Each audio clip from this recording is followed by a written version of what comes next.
Halo semuanya, pada video pembelajaran kali ini kita akan belajar tentang bagaimana perjalanan hidup Pangeran Siddhartha Gautama. Sebelumnya perkenalkan, nama saya Sandi Karunia Sugihartana. Salam sejahtera bagi kita semua. Soti Hotu, Namo Buddhaya. Pada video kali ini saya akan menjelaskan tentang perjalanan hidup Pangeran Siddhartha Gautama dari awal dia dilahirkan sampai akhirnya dia meninggalkan istana.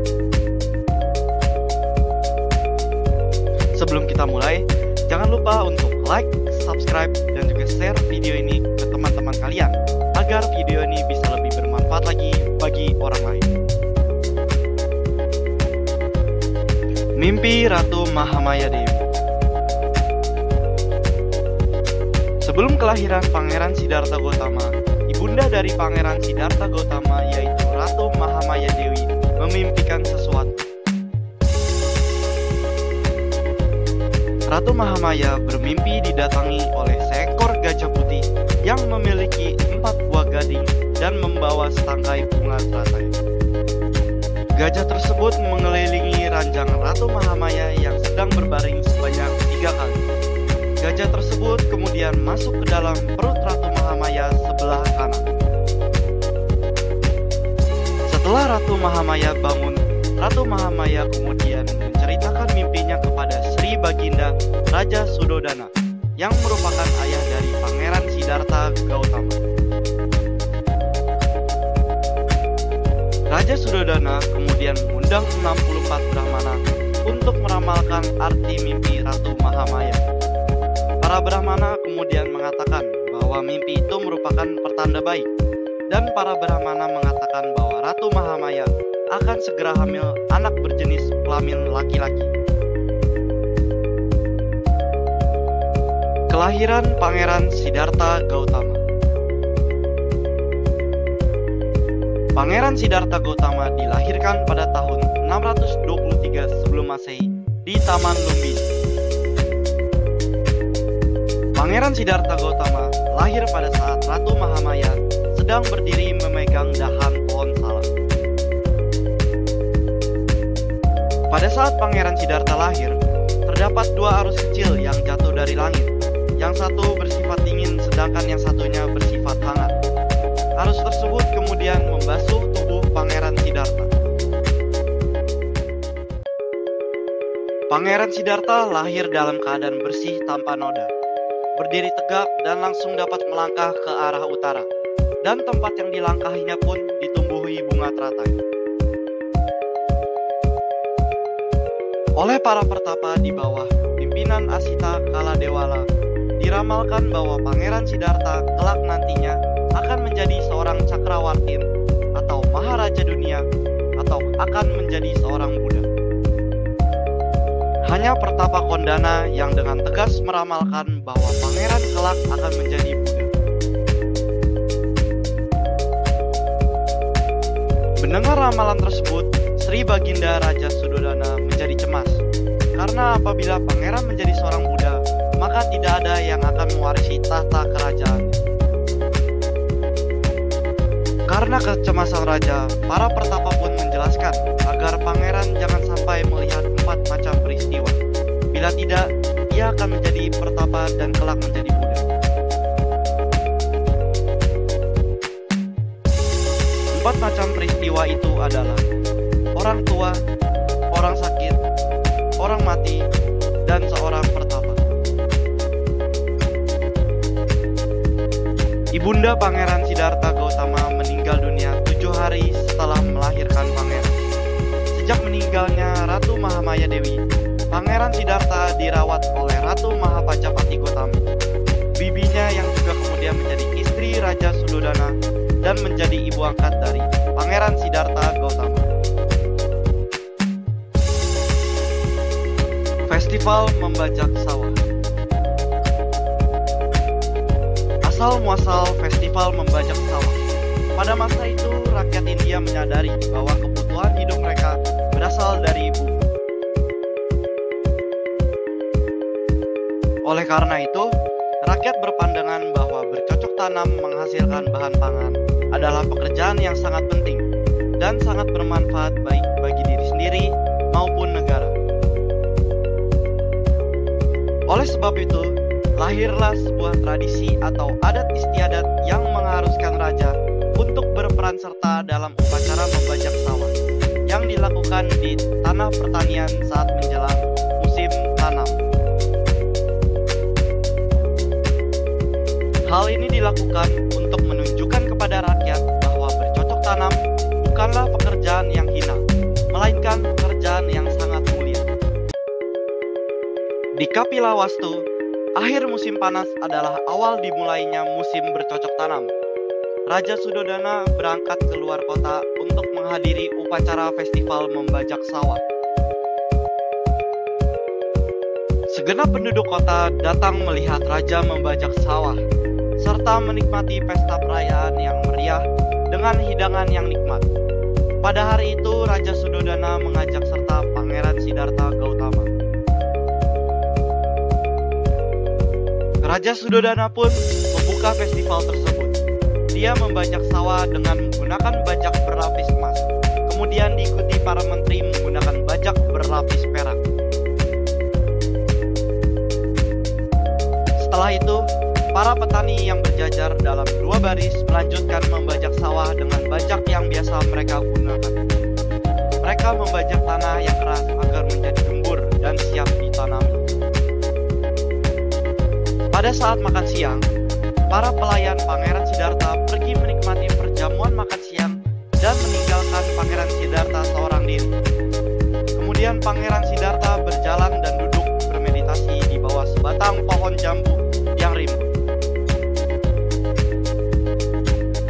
Disingkirkannya semua pikiran buruk dan merenung dengan pikiran yang tenang.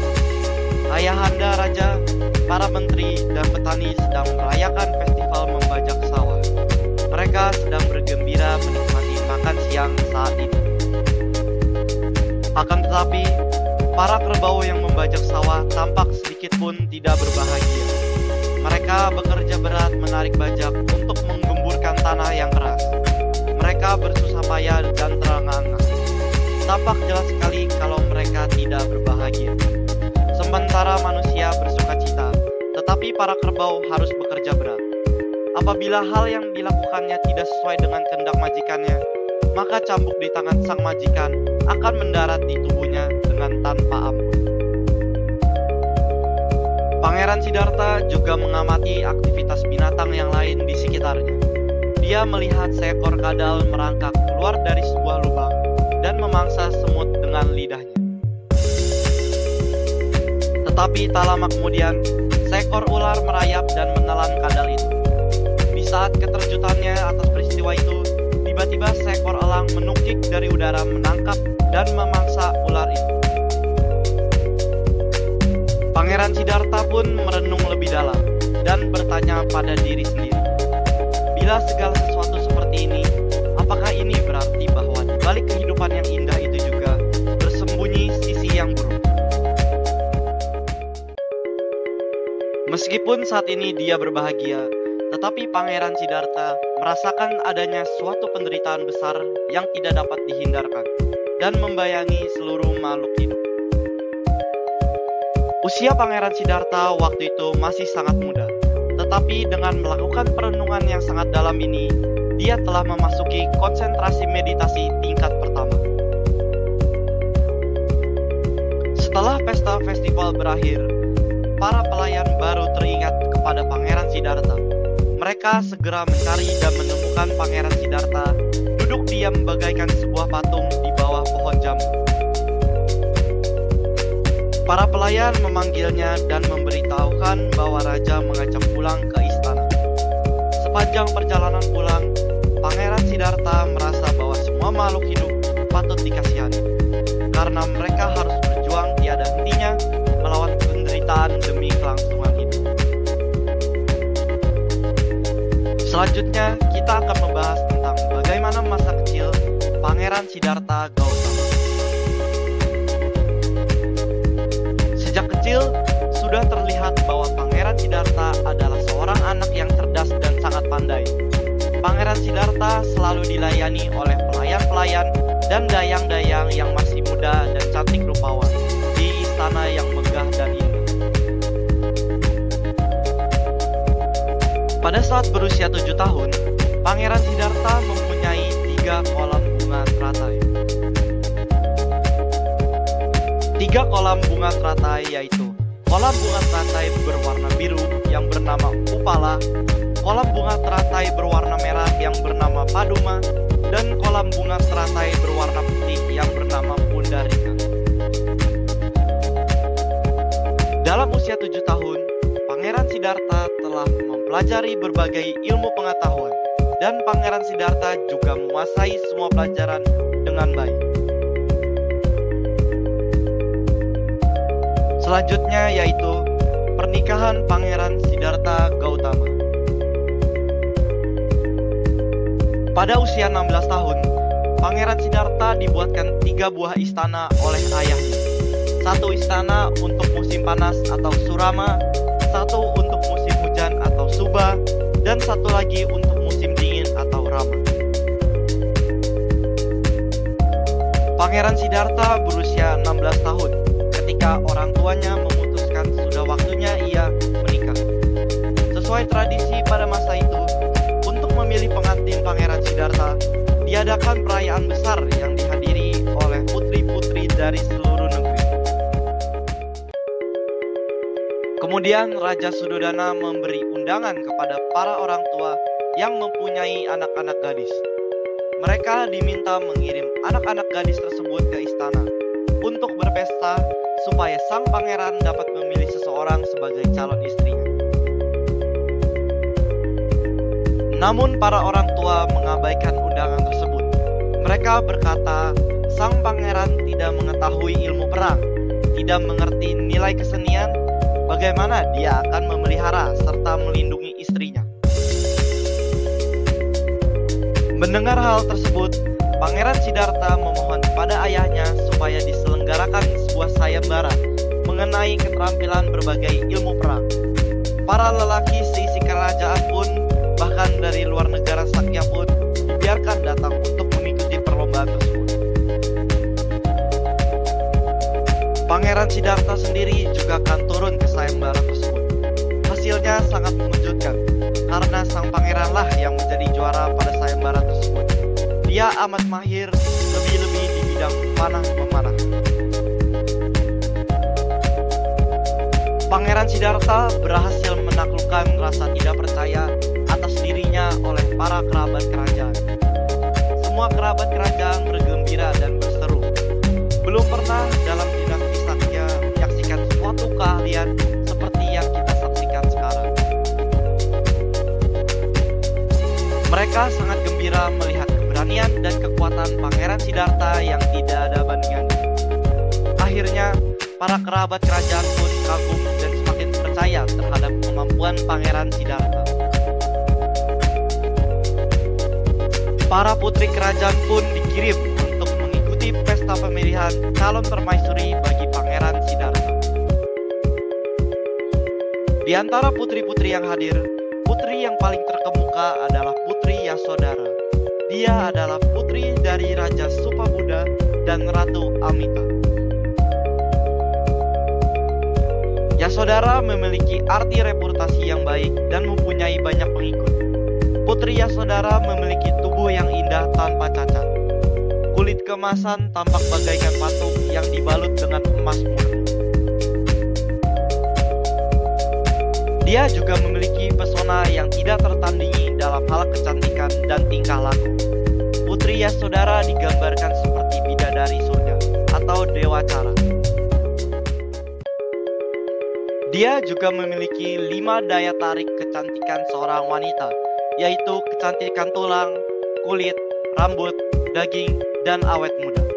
Dia bebas dari 6 cacat, yaitu terlalu hitam atau terlalu putih, terlalu gemuk atau terlalu kurus, terlalu pendek atau terlalu tinggi. Bau harum bagaikan cendana pilihan yang terpancar dari tubuhnya memenuhi udara di sekelilingnya. Dan mulutnya yang berwarna koral juga memiliki keharuman teratai biru. Yasodhara adalah perempuan yang unik. Dia menikmati buah kebajikan yang telah dilakukannya di kehidupan lampau yang tidak terhitung banyak. Kekuatan karma baik inilah yang membawa Putri Yasodhara memiliki semua jenis kecantikan yang diinginkan para kaum wanita. Putri Yasodhara menjadi seorang perempuan paling sempurna yang memiliki kecantikan tiada banding. Pilihan Pangeran Siddhartha akhirnya jatuh kepada Putri Yasodhara. Pesta pernikahan pun diselenggarakan dengan sangat meriah. 80 kerabat kerajaan yang dipimpin oleh Raja Suddhodana berkumpul di ruang pertemuan yang besar dan megah untuk merayakan pernikahan Pangeran Siddhartha. Perayaan ini dilengkapi dengan dinaikannya payung putih kerajaan di atas kepala Pangeran Siddhartha dan Putri Yasodhara, yang menandakan secara resmi bahwa mereka telah menjadi suami istri. Dalam pesta itu, Pangeran Siddhartha dikelilingi oleh para wanita cantik dari suku Sakya. Pangeran Siddhartha terlihat seperti dewa muda yang dilayani oleh putri-putri dewa bagaikan Saka, raja para dewa. Para undangan pesta pernikahan dihibur dengan musik-musik yang indah. Musik dimainkan oleh sekelompok pemain musik perempuan. Pangeran Siddhartha hidup berbahagia bersama Putri Yasodhara. Mereka hidup di tengah-tengah kemewahan dan kemuliaan istana yang sebanding dengan seorang raja dan ratu dunia. Selanjutnya, kita akan membahas tentang masa dewasa Pangeran Siddhartha Gautama. Kata-kata pertapa Asita membuat Raja Suddhodana tidak tenang siang dan malam, karena khawatir kalau putra tunggalnya akan meninggalkan istana dan menjadi pertapa, mengembara tanpa tempat tinggal. Untuk itu, Raja Suddhodana memilih banyak pelayan untuk merawat Pangeran Siddhartha Gautama, agar putra tunggalnya itu menikmati hidup keduniawan. Segala bentuk penderitaan pun berusaha disingkirkan dari kehidupan Pangeran Siddhartha. Contohnya seperti sakit, umur tua, dan kematian, sehingga pangeran hanya mengetahui kenikmatan duniawi. Suatu hari, Pangeran Siddhartha meminta izin untuk berjalan di luar istana, di mana pada kesempatan yang berbeda dilihatnya 4 peristiwa yang sangat berarti, yaitu orang tua, orang sakit, orang mati, dan orang suci. Setelah melihat kejadian tersebut, Pangeran Siddhartha bersedih dan menanyakan kepada dirinya sendiri, apa arti kehidupan ini kalau semuanya akan menderita sakit, umur tua, dan kematian? Lebih-lebih mereka yang meminta pertolongan kepada orang yang tidak mengerti, yang sama-sama tidak tahu, dan terikat dengan segala sesuatu yang sifatnya sementara ini. Pangeran Siddhartha berpikir bahwa hanya kehidupan sucilah yang akan memberikan semua jawaban akan pertanyaan tersebut. Selama 10 tahun lamanya, Pangeran Siddhartha hidup dalam kesenangan duniawi. Pergolakan batin Pangeran Siddhartha berjalan terus sampai berusia 29 tahun, tepat pada saat putra tunggalnya, Rahula, lahir. Pada suatu malam, Pangeran Siddhartha memutuskan untuk meninggalkan istananya dan dengan ditemani oleh kusirnya, yaitu Channa. Tekad Pangeran Siddhartha pun telah bulat untuk melakukan pelepasan agung dengan menjalani hidup suci sebagai pertapa. Setelah itu, Pangeran Siddhartha meninggalkan istana, keluarga, kemewahan untuk pergi berguru mencari ilmu sejati yang dapat membebaskan manusia dari usia tua, sakit, dan mati. Pertapa Siddhartha berguru kepada Alara Kalama dan kemudian kepada Udaka Ramaputa. Tetapi tidak merasa puas karena tidak memperoleh yang diharapkannya, Siddhartha pun bertapa menyiksa diri dengan ditemani 5 orang pertapa di hutan Uruwela, di tepi sungai Nairanjana yang mengalir dekat hutan Gaya. Selama 6 tahun menjalani penyiksaan diri, Siddhartha Gautama belum juga memahami hakikat dan tujuan pertapaan yang dilakukan tersebut. Hingga akhirnya ia memutuskan untuk menghentikan pertapaannya dan pergi ke sungai untuk mandi. Badannya yang tinggal tulang hampir tidak sanggup menopang tubuhnya. Badannya yang sudah lemah membuatnya hampir putus asa, terlebih godaan setan mara yang dahsyat. Tetapi dengan kemauan dan tekad yang kuat, Siddhartha pun melanjutkan pertapaannya. Kemudian, Siddhartha bermeditasi di bawah pohon Bodhi untuk mendapatkan penerangan agung. Siddhartha Gautama telah mencapai pencerahan sempurna dan menjadi Samyak Sambuddha tepat pada saat bulan Purnama Sidhi pada bulan Waisak ketika ia berusia 35 tahun. Menurut versi Buddhisme Mahayana, 531 sebelum Masehi pada hari ke-8 bulan ke-12. Nah, seperti itulah materi tentang perjalanan hidup Pangeran Siddhartha Gautama dari awal dia dilahirkan sampai akhirnya dia meninggalkan istana. Kesimpulannya adalah Pangeran Siddhartha Gautama meninggalkan istana karena Pangeran Siddhartha Gautama ingin mencari penerangan agung dan berpikir bahwa hanya kehidupan suci yang akan memberikan semua jawaban dalam 4 peristiwa yang tidak boleh ia jumpai itu. Demikian materi yang dapat saya sampaikan. Semoga materi ini dapat bermanfaat bagi kita semua. Saya Sandi Karunia Sugihartana pamit undur diri. Apabila terdapat kesalahan baik dalam ucapan maupun tutur kata, mohon dimaafkan. Dan terima kasih juga bagi yang sudah menonton video ini. Sabe Sata Bawatu Sukitata. Semoga semua makhluk hidup berbahagia. Sampai jumpa.